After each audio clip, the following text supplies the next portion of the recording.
मित्रांनो, आजकाल doping taste तुम्ही बघताय बंद झाली. का बंद झाली काय माहीत नाही. पहिली होती चालू, परंतु आजकाल थांबली. ती थांबायला नाही पाहिजे. कारण तुम्ही बघितलं, काही अशी माहिती मिळते की काही नंदी जे आहेत ते इंजेक्शनवर पळतात, त्यांना इंजेक्शन वगैरे दिलं जातं आहे असं माहिती मिळते. परंतु काय खरी काय खोटी आपल्याला काय माहीत नाही. परंतु तुम्हाला माहितीच आहे की या बैलगाडा शर्यत क्षेत्रामध्ये असे खूप सारी नंदी आहेत, ते इंजेक्शनवरती पळवले जात आहेत. परंतु मित्रांनो, हे कुठेतरी थांबलं पाहिजे. कारण तुम्हाला माहिती आहे, त्या मुक्या जनावराला खूप त्रास होतो. त्यावर म्हणजे कसं होतं, तो पण एक जीव आहे. त्याच्यामध्ये तुम्हाला माहितीच आहे इंजेक्शन नक्की काय असतं, इंजेक्शनाचा काय विषय असतो. इंजेक्शन दिल्यानंतर काय होतं, एक बैलामध्ये एनर्जी येते आणि त्या बैलाला फक्त एकच टार्गेट की पळायचं. राग येतो डोक्यामध्ये त्याच्यामुळे ते पळतच राहतं. त्याच्यामुळे थोडंसं ते माझ्या बुद्धीला नाही पटलं ते. म्हणून म्हणलं नाही, आवाज कोण ना कोणीतरी उठवलाच पाहिजे. काय होते, आवाज नाही उठवला तरी असंच चालेल का? तर मुक्या जनावराला किती त्रास होतो आहे बघितलं तुम्ही. त्याला काय बिचारा ते पळतच राहणार. त्यामुळं काय होते की मुक्या जनावराचा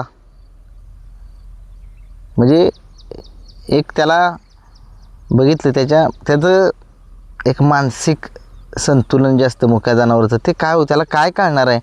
इंजेक्शन दिलं की ते पावर अंगामध्ये असते. त्याच्यामुळे ती बैल रागाच्या भरात ते पळतच राहतं.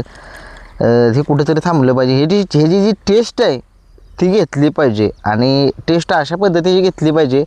ती मला म्हणजे मी तुम्हाला सांगतो, अशा मार्केटमध्ये खूप साऱ्या अशा मशिनी आलेल्या आहेत की जेणेकरून ही जर टेस्ट जर केली तर डोपिंग टेस्ट असते ती. या टेस्टमध्ये बैलाच्या शरीरामध्ये अल्कोहोलचं प्रमाण म्हणजे ते ड्रग्सचं प्रमाण त्याच्यामध्ये शरीरामध्ये दिसतं. ती टेस्ट केल्यानंतरनं आणि त्याचे रिपोर्ट आल्यानंतरनं. परंतु आणि जर समजा निदर्शनामध्ये जर आलं तर कमसे कम 1 वर्षाची बंदी जी आहे ती घातली पाहिजे असं मला वाटते.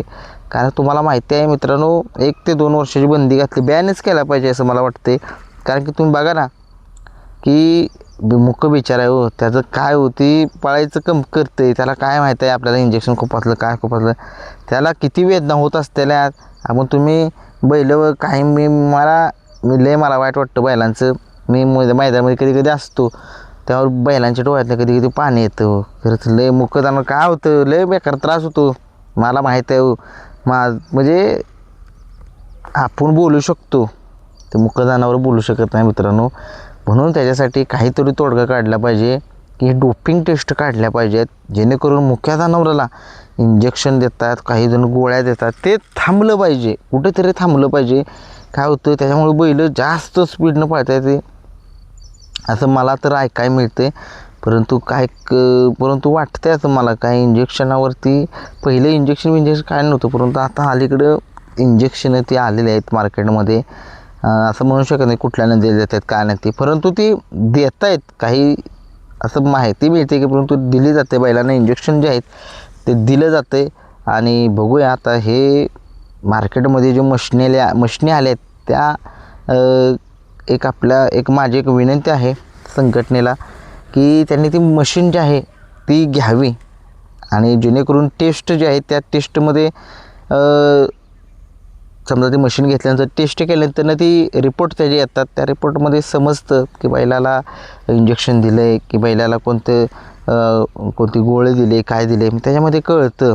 म्हणून म्हटलं जरा थोडासा कुणी ना कुणीतरी आवाज जो आहे तो उठवलाच पाहिजे की जेणेकरून त्या मुक्या जनावराला त्रास झाला नाही पाहिजे. याचा परिणाम बैलगाडा शर्यत क्षेत्रावरती पडू शकतो. कारण काय होतं, एखादा तुम्हाला माहितीच, आत्ता 1-2 ते वकील आहेत, त्यांनीसुद्धा कोर्टामध्ये याचिका दाखल केलेली आहे. म्हणजे बघा, म्हणजे हे जर बैलगाडा शर्यत जर चुकवायचं असेल तर अशा आपल्याला डोपिंग टेस्ट जे होत आहेत म्हणजे डोपिंग टेस्ट घेतल्या पाहिजेत, जे बैलांना इंजेक्शन देतात, गोळ्या देतात, त्याच्यावर कुठेतरी थांबलं पाहिजे, जेणेकरून हे क्षेत्र पुढे पुढे पुढे पुढे होत चांगलं होत गेलं पाहिजे. म्हणून म्हणतो आहे, काही जण कसं होतं नावासाठी करतायत इंजेक्शन देतात बैलांना, त्याच्यामुळे बैल जे आहेत ते पळतात, परंतु याचा परिणाम नंतर वाईट होतात. म्हणजे असो बघा, व्हिडिओ जर वाटत असेल चांगला आहे तर मला खरंच लाईक शेअर सबस्क्राईब करा. धन्यवाद.